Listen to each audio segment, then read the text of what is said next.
আসসালামু আলাইকুম দর্শক, আমাদের নতুন ভিডিওতে আপনাদের সকলকে স্বাগতম। বিএনপি নেতাকর্মীদের এবার কপাল খুলতে চলেছে, কেননা বিএনপি নেতাকর্মীরা যেভাবে নিজেদের রাজপথে রাজত্ব করতে চেয়েছিল ঠিক সেভাবে রাজপথে তারা রাজত্ব করতে পারতেছে। এবার সেনাবাহিনীর কাছে আত্মসমর্পণ করলো প্রধানমন্ত্রী, তাই তো এবার খুশিতে আত্মহারা হয়েছে বিএনপি নেতাকর্মীরা। সেনাবাহিনীর কথায় এবার দেশে ফিরতেছে তারেক জিয়া, কেননা নির্বাচন ইস্যু কিংবা রাজনীতি ইস্যুর কারণে তারেক জিয়াকে নানা মামলা হদ্দমার মাধ্যমে দেশ থেকে বিতাড়িত করা হয়েছে এবং বলা হয়েছে যে দেশে সে যদি প্রবেশ করে তাহলে তাকে নতুন করে নির্বাচনের মাধ্যমে যদি বিএনপি ক্ষমতায় আসে তাহলে সে প্রবেশ করতে পারবে। তাছাড়া তারেক জিয়ার নামে যতগুলো মামলা দেওয়া রয়েছে সে যদি দেশে আসার সঙ্গে সঙ্গে তাকে কারাবন্দী করা হবে। তাই তো এখন প্রতিটি ক্ষেত্রে হুমকির মুখে রয়েছে পুরো দেশ। তাই তো এবার সেনাবাহিনীর কাছে যেহেতু আত্মসমর্পণ করেছে প্রধানমন্ত্রী, সেহেতু এখন পুরোপুরি ক্ষমতা দখলে চলে আসতে পারে বিএনপি নেতাকর্মীদের কাছে।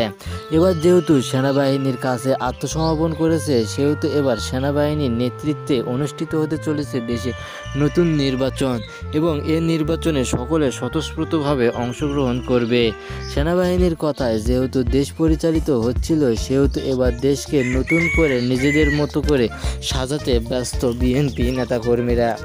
একটি দল কিংবা একটি রাষ্ট্র যেখানে নিজেদের রাজনীতি ইস্যু নিয়ে বারে বারে বিশৃঙ্খল সৃষ্টি করতেছে, সেখানে তারা এবার রাজনীতির পথ থেকে নিজেদেরকে সরিয়ে নিতে চাচ্ছে।